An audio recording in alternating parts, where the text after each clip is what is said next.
So what we're going to talk about today, we're going to find out first we're going to look at some louver design and functions, but we're going to really dive into the test standards and what kind of testing louvers go through in order to get their water penetration certifications. Then we're going to look at some of our wind-driven rain models and some special applications models. So first, we are going to look at the traditional louver technology. This is going to be, other names for the traditional louvers are standard drainable, any type of standard louver, you know, the ones that started out in the louver industry, the 4-inch deep, the 6-inch deep. And what you're going to see is when you say standard drainable, what we mean is there's this little drain gutter here in the front of the louver, and typically it's in the front of the louver. Sometimes it's located in the middle or in another part of the blade, but basically what happens is the water comes down here and then it catches in one of these drains and it goes out to the jamb here. You can see the drain, and it goes down and through this hole. So that's what we're referring to when we say drainable louver. These all have horizontal blades, and they'll all have these drain gutters. That's what I was referring to. They all pretty much have wide blade spacing, some of them 4 inches center to center, some of them 6 inches center to center. It depends on what kind of model you're talking about, but they are going to have wider blade spacing, and you're typically going to see higher free area on these. Free areas that exceed 50% easily, some of them 57, some of them in the low 60% range. But basically main point I want you to learn about these louvers is that they aren't effective in storms. So if you have any type of wind-driven rain, the water is most likely going to blow right up here and into the louver. There isn't any wind-driven rain testing on these to make sure that they are protected during the storms. So this is what we're talking about when we talk about a wind-driven rain louver. We have we're calling it new louver technology. It is newer within the past few years, and the design characteristics you'll see for this are, we call them wind-driven rain louvers. They can actually be horizontal or vertical blade louvers. You're going to see the closer blade spacing, as you can see pretty obviously in this example here. And then they're going to have lower free area due to the closer blade spacing, and also you're going to have some of these hooks and different drains along the blade for these. They can take higher velocities, and these are going to be your louvers that are going to be effective in storm conditions. So first, I want to talk about the Air Movement and Control Association. You've probably heard it referred to as AMCA, and AMCA has a certified ratings program.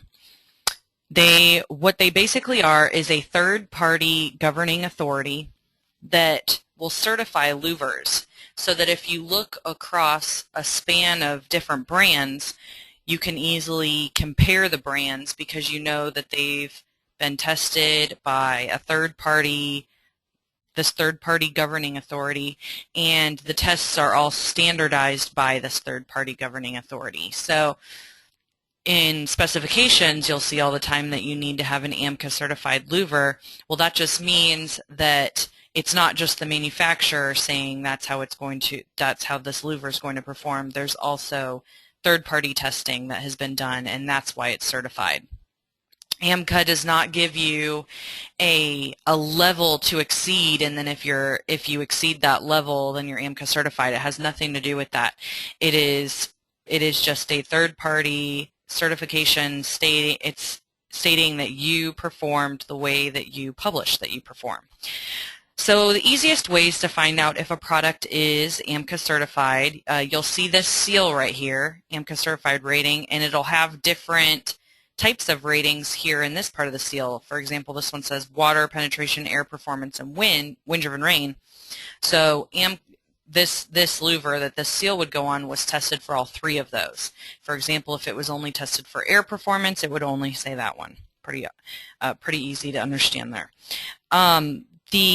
You can also go easily on AMCA.org. Their website's really easy to navigate, and you can look up by manufacturer, by model number, whether a product is AMCA certified. The manufacturer's catalog online should have this seal on it if it's AMCA certified. AMCA only allows you to put the seal on your spec sheets if it actually is AMCA certified. They do police those things. And if you have really some more difficult questions, there's also an email address that you can email and contact them.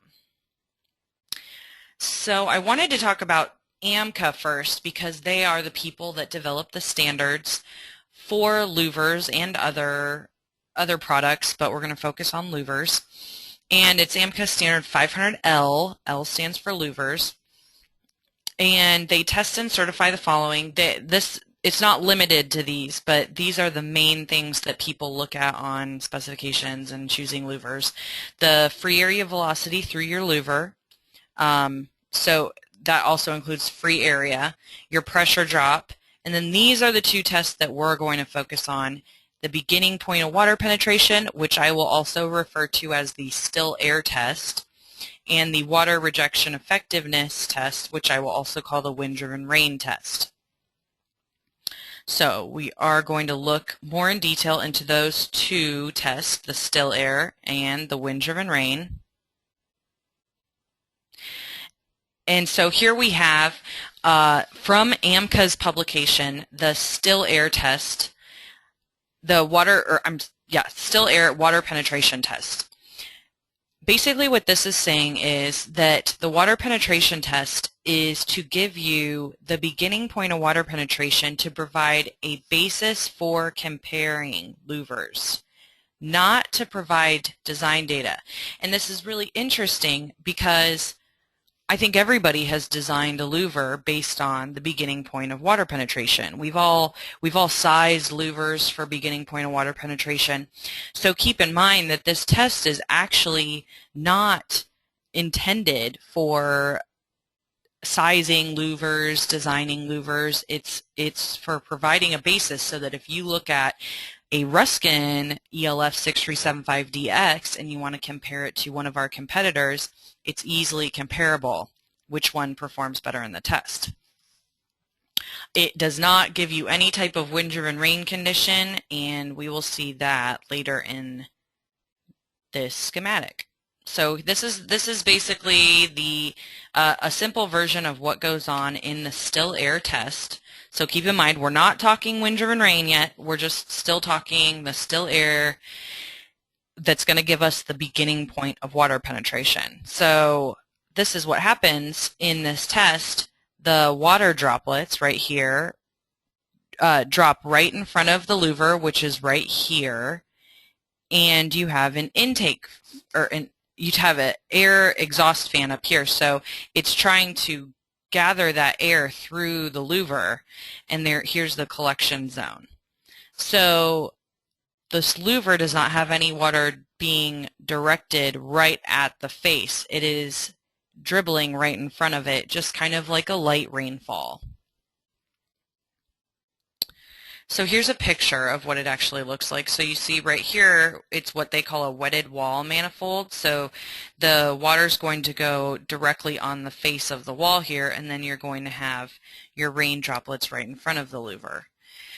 And so for the test conditions for every test that they run, it's 48 by 48 size, 48 inches by 48 inches, mill finish, no bird or insect screen. And this is very important to note because another time when people do use this information to size the louvers based on whatever pressure drop, whatever beginning point of water penetration, you want to keep in mind that these louvers were tested without a screen. So don't size your louvers based off of the cusp of where that beginning point of water penetration is or that pressure drop, because you have to add for pressure drop for a screen. and think of any other accessories you're going to add to the louver. The standard 500L louver, we're still talking the still air test. The test actually has the amount of water, it's 4 inches of rainfall per hour. And the max velocity, it goes up to 1,250 feet per minute max free area velocity. After that, it shuts off. So if your louver performs better than 1,250 feet per minute free area velocity, then the result is just the beginning point of water penetration is above 1,250 feet per minute free area velocity. So a main point here, the result that you're getting is the beginning point of water penetration, and that's what you're going to see on spec sheets, and that's what you're going to see called out on specs. This is what you're going to see on specs in the form of a graph. So for example, this is for our louver, the ELF6350DMP. And you can see here the beginning point of water penetration is 1,023 feet per minute free area velocity. Now, going back to the previous slide, when it reaches 1,250, which this louver gets somewhat close to, it would have just shut off. This one, however, does fall within the test range, so the point starts right there, and then the water that goes into the building after that goes up from there. So what we see is the beginning point of water penetration, 0.01 ounces per square foot. That's what they're calling the beginning point of water penetration. It's 1,023 feet per minute free area velocity. And that's what you're going to see on specs, and that's what you're going to compare other louvers to. So people kind of notice that in storm conditions, or when they might have a situation where they thought that the louver would protect against the rain that did come, people weren't really satisfied with the performance of these, what we would call traditional louvers.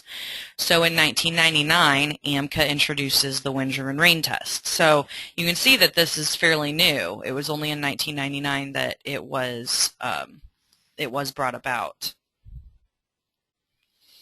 So here's from AMCA about the Wind-Driven Rain test, that the objective of this test is to specify a method for measuring the water rejection performance of the louvers. This one is supposed to be for sizing and designing louvers. That's what this test is made for, and it does simulate storm conditions. It has water directed right at the louver and wind, and it incorporates wind and rain.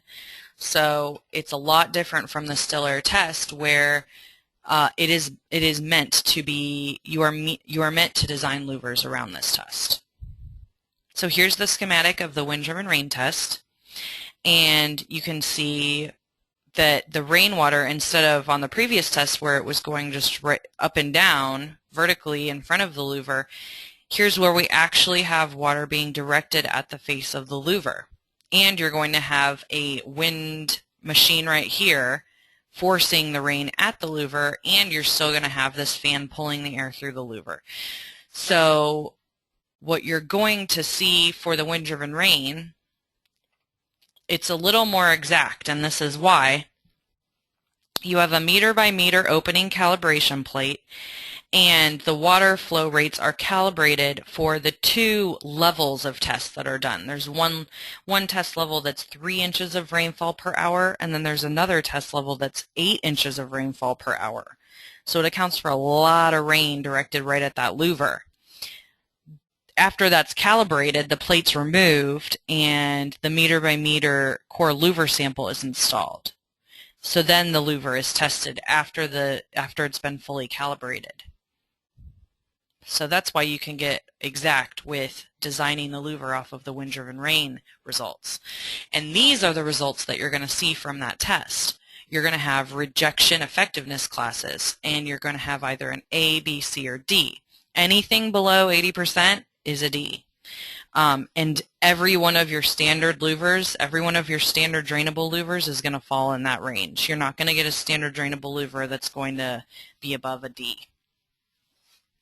And as I mentioned before, there's 2 levels of tests in the Wind-Driven Rain the wind-driven rain arena, I'll call it. There's the 3 inches of rainfall per hour and 29-mile-per-hour wind speeds, and then 8 inches of rainfall per hour and 50-mile-an-hour wind speeds. And when you see this A, B, C, or D class, you're going to also see which test it was tested at. And so that'll give you an idea of how well the louver did in the test. So here we're going to see a video of the actual test.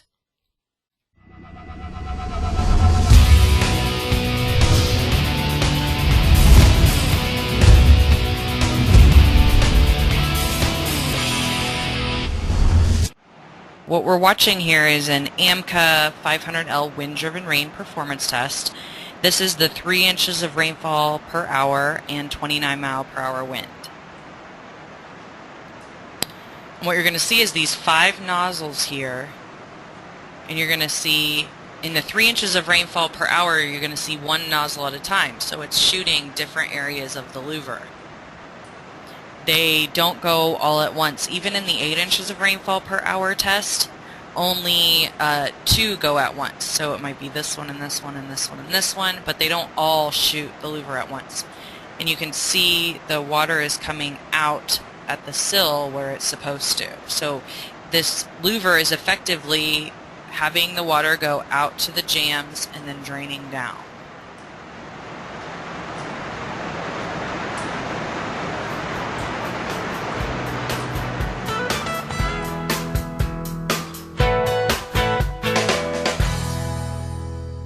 So from that test, that wind-driven rain test, we're going to have, this is what the results look like. So it's a lot different from that graph that you see with the still air test. And this test actually starts out at the highest level and then goes down. So when you start performing, when the louver starts performing, that's when the results first get recorded. So that's why you see here, it actually starts down here. It starts at 5 meters per second. So this is your 3.5 meters per second. It goes down a half meter per second. So 3.5, and then this one is about 3, 2.5, 2, 1.5.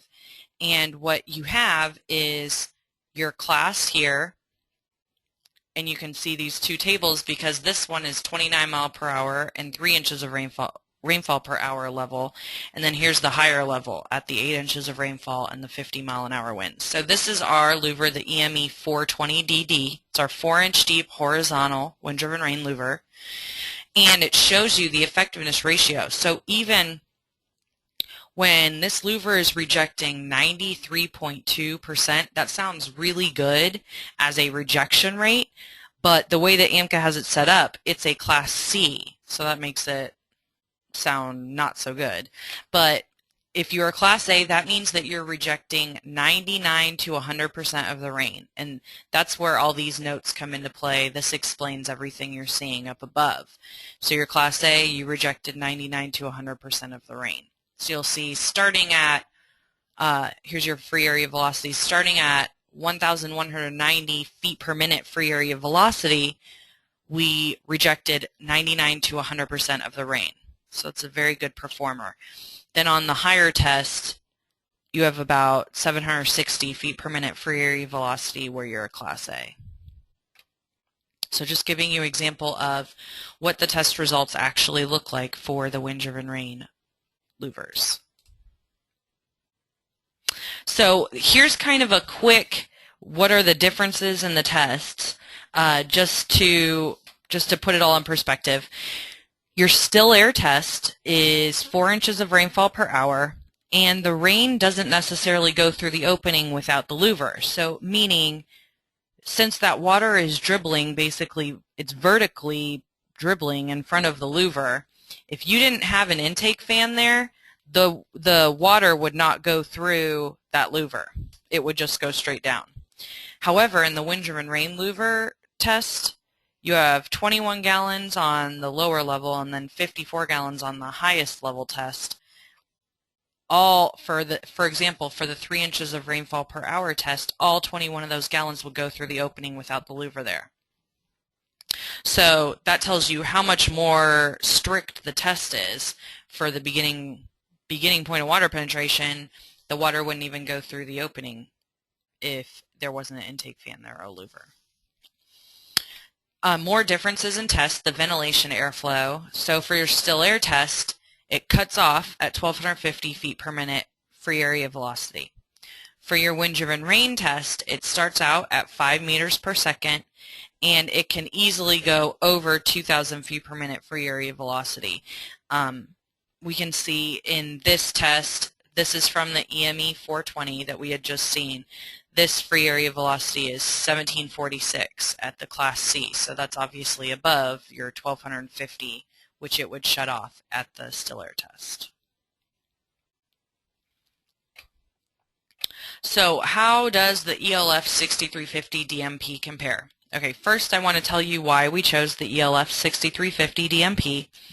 That is our best performing standard drainable louver. So this is the louver that's going to go through your still air test. It actually performs above 1,250 feet per minute.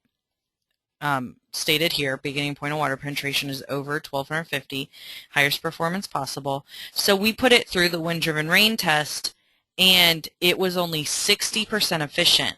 So this means that it is definitely a Class D, because going back to the A, B, C, or D, anything below 80% is a Class D. So this would be like a Class F if they had one, but they don't. So it's very important to point out that our best performing still air louver does very poorly in the wind-driven rain test. So if you have any chance of water entering the building, then it's best to move up to a wind-driven rain test that's actually designed to take all of that extra rain. Okay, different approach to louver sizing. This is a really important slide because a lot of times people still size for your 500 feet per minute, and I want to just point out that your free area is not necessarily the most important characteristic. Your pressure drop generally becomes the limiting factor, and the reason being that your louver can take a lot more airflow when you choose a wind-driven rain louver. So when you're choosing 500 to 700 feet per minute free area velocity, you're not getting any benefit if you are choosing to go up to a wind-driven rain louver, because your benefit comes from using the smaller wind-driven rain louver because it can take that extra airspeed, that extra airflow. When you size a louver, you should be sizing the wind-driven rain louver to what the test said it can do. Going off of what AMCA says that beginning point of water penetration test is not what you should be using for designing and sizing the louvers, but the wind-driven rain test is something to go off of for sizing louvers. So if your louver can go up to 1,200 feet per minute free area velocity on the wind-driven rain test and still have a Class A rating, I would go all the way up to 1,200 feet per minute, because that's where you're getting the benefit of having that wind-driven rain louver. If you order a wind-driven rain louver and it's sized for 500 to 700 feet per minute free area velocity, you're essentially wasting your money because you could have gotten a smaller louver. That's really the bottom line of the whole thing. And we have a fabulous program on our website. It's called the LEADS program. If you want to know, if you don't know where that is currently and you want to know, please feel free to contact me. My contact information, my email, it's bmetlock@ruskin.com. It should be on your attendees list deal. But I will show you exactly where to get that, and you can see you can compare velocities and free areas of your different louvers to see where you should be sizing them. But no, absolutely no wind-driven rain louver should be sized at 500 or 700 feet per minute when you have the potential to go higher and still be fine without the water carryover. So wind-driven rain louvers will prevent rain infiltration. You can put a wind-driven rain louver in your wall and not have to worry about planning for extra accessories like in your non-ducted areas. You might have to have sloped drain pans. You might have to have something to catch the water after it enters the louver. You might have to have a hood on the outside of your building. With a wind-driven rain louver, you don't have to have any of that because it's meant to keep the water out. With a standard drainable louver, if you do still choose to go with a standard drainable louver, if it's going to have a rain penetration potential, then I would highly suggest to plan for water intrusion if if the standard drainable louver is what you got to go with. But if you're going with wind-driven rain, you can save money by not having all of those extra accessories. The wind-driven rain louvers allow higher intake velocities. We just went over that. So you can use smaller louvers and save money. They will also be site-proof. If you have any kind of secure area that you don't want anybody seeing, or you don't want anybody putting their hands through the louver, the wind-driven rain louver will work in that situation, and it will reduce future problems and liability. We have had multiple orders that people thought that a standard drainable louver would keep the rain out, it would be fine, and it didn't. And so they come back and they say, listen, we need to retrofit this thing for wind-driven rain louvers. So you can avoid ordering louvers twice and just go with the wind-driven rain louvers in the first place.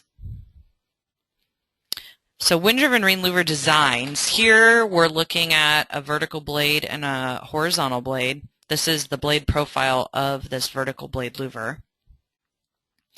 You can see you have more sophisticated blade profiles. You have some hooks and some ridges, and that's all to control the airflow and the water to make it stop at the louver blade and go and drain out instead of go into the building. You're going to have closer blade spacing. You're going to have mullions for drainage, and pointing out that the vertical blades are more effective. And that should be intuitive because if you look at one of these drainable blades, it's just kind of like a standard one where the water still has to go out to the jamb to drain down. But on a vertical blade, every blade acts as a drain. So the water can hit the blade and then it'll go straight down and out these weep holes. Increased depth equals better performance. This we do have wind-driven rain louvers that go all the way up to, well, we started out with an 8-inch deep wind-driven rain louver, and now we've engineered down to where you can have a 2-inch deep wind-driven rain louver. And generally, you might think that increased depth equals better performance, but I wanted to point out that even with our 2-inch deep, our EME220DD, that's the model number, we still have a Class A design at certain velocities. So don't think that just because you need better performance that you have to have an incredibly deep louver. Looking more at, here are some horizontal line blade designs. And something that gets brought up to me all the time is asking for continuous blade louvers. So you might think, you have to have a mullion for the wind-driven rain to perform the way it's supposed to. But actually, we offer 3 louver models that you can have a continuous blade design, and they all have wind-driven rain tested and AMCA certified performance. And that's what these models are here, the EME745, EME545D, and EME737.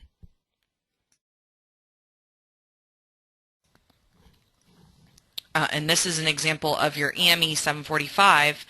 It's actually 2 louver models in one, where you're going to have a blade in the front, which is a non-drainable blade, so you don't see that gutter at the end of this blade here. So that's the continuous part, and then we have a wind-driven rain louver on the back that's going to reject the rain. So vertical line blade design, we have some examples here, and you'll see these weep holes where at the bottom of the louver, so you'll always know which side the bottom is. And here's an example of a Ruskin model, EME6625. And it's a 6-inch deep, extruded, wind-driven rain resistant 42% free area, which people might look at that and say, oh, I don't want that louver because you want to have 50% or what have you. But if you look at your velocity you can go up to, this has a Class A effectiveness at 2,175 feet per minute on the highest level wind-driven rain test. So when you're looking at this, don't just look at the free area, look beyond the free area. So after going over, you think that the highest level of wind-driven rain test is going to be that 8 inches of rainfall per hour and the 50-mile-an-hour winds, but actually there's an even harder test to pass, and that is the Miami-Dade hurricane rain test. It's called out as TAS 100A. If you ever see that, you'll know it's the Miami-Dade wind-driven rain test, and it's actually 8.8 inches of rainfall per hour, and they do it at 2 different levels. I'm sorry, 4 different levels. This first is 35 and 70 mile per hour. You cannot have any rain get through the louver to pass. Then at the highest wind speeds at 90 and 110 miles an hour, you're only allowed to have 0.05% of the rain go through the louver to pass. So these louvers, they all will have to have a vertical blade. You're not going to get a horizontal blade to pass this unless it has a vertical blade behind it. Also, another option is to have a horizontal with a damper so that the damper would actually shut close. So you're not going to get any benefits of airflow in that situation, but that's the only way that the horizontal blade's going to pass. And we have a louver that passes this, the best wind-driven rain performance. It is the EME6325D. Now, we don't get confused because we have an EME6625D and an EME6325D. The 6325D is the one that passes the TAS 100A. So just be aware of that. Without a damper. It just has the louver. It's this particular one is also impact resistant and supported up to 150 PSF wind load, and that's due to the fact that it's Miami-Dade certified. So that's why it has those other certifications as well. So going back, rain performance comparisons, just looking at this first model here is just our standard drainable. Doesn't pass any wind-driven rain test, but it has 57% free area. So that might look really tempting to some people and still have a air velocity of 1,023 feet per minute free area velocity. However, you look at the other louvers that have the lower free area, but they take higher velocity. So it's going to be okay if you choose these with the lower free area because they can take higher velocities and won't have the water carryover. So EME520D, this is a 5-inch horizontal blade, and then an EME6625 is a 6-inch vertical blade. So you can see the jump in performance immediately from a horizontal to a vertical. Goes up quite a bit. Then EME6325D, this is the one that passes the Miami-Dade wind-driven rain test. And it's right along the same lines as the 6625. So, looking at these velocities, why size at 500 feet per minute when you can get so much more out of your louver and save money by having a smaller louver? So here's our summary. Traditional louvers offer little rain protection. If you just look at the tests that they go through, you'll see that they are really not meant to have rain directed at them. They have the water basically dribbled in front of it and have an intake fan to pull the air through the louver. Your wind-driven rain louvers provide excellent rain protection and reduce potential issues. Your issues are going to be your cost savings of accessories to keep water out of your building, your cost savings of possibly having to retrofit your louvers to the building, buying a whole new set of louvers that are wind-driven rain louvers. You know, we've had that happen, and people could have saved a lot of money by just ordering wind-driven rain louvers in the beginning. And there are a variety of wind-driven rain models available. We've got the continuous blade, the vertical, the horizontal. One thing I do want to note is that we do not offer steel in wind-driven rain due to the fact that the blade profiles are a lot more sophisticated.